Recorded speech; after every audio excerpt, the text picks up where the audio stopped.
George Washington should never have reached adulthood. Raised in the Virginia countryside in the 18th century, he lost both his father and his brother at a young age. Growing up in a male-dominated society without the leadership of a father was very difficult for both himself and his mother. Public schools had yet to be created, and his mother did not have the means to send him away to private school or hire a tutor, so he never attained more than an elementary school education. His trials continued into his teenage years. He had grown very close to an older half-brother who contracted smallpox, a deadly disease in those days. When traveling with his brother to a warmer climate in hopes that he would heal, George also fell victim to the disease, and then had to watch his half-brother die. While surviving smallpox himself, he was left with pockmarks on his face and was unable to have children, a trait that carried a social stigma. Returning to Virginia, he joined up with other colonials during the French and Indian War, distinguishing himself for his bravery. As a 6-foot 4-inch officer, in a time when the average man's height was 5 feet 8 inches, he clearly stood out among his peers, particularly when he was on horseback. In one specific battle with rival Indians, all of the officers were killed except himself. He stated, "But by the all-powerful dispensations of Providence, I have been protected beyond all human probability or expectation. For I had 4 bullets through my coat, and 2 horses shot under me, yet escaped unhurt, although death was leveling my companions on every side of me." Years later, he met one of the Indians who had tried to kill him, and the man recounted, "Washington was never born to be killed by a bullet.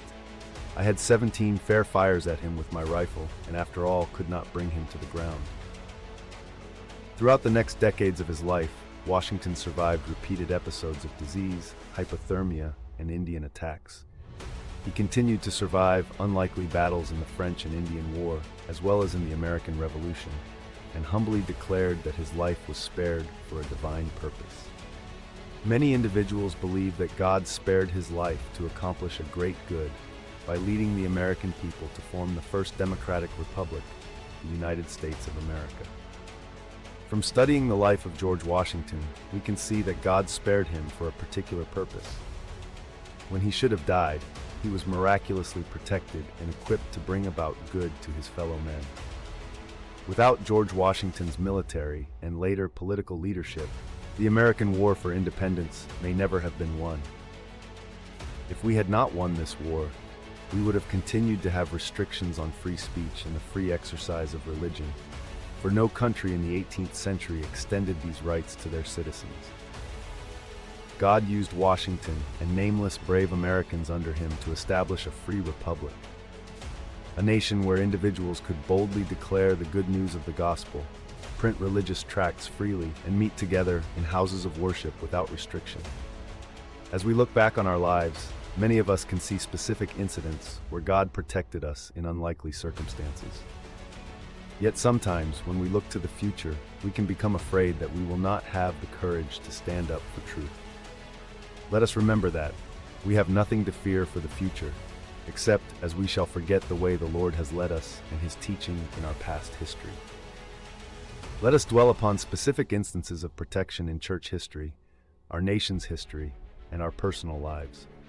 Doing so will enlighten, encourage, and equip us to spread the news that Jesus is coming soon. Click to subscribe for a new miracle story each week, and visit the link in the description below for more true miracle stories from our website. Be enlightened, be encouraged, be empowered.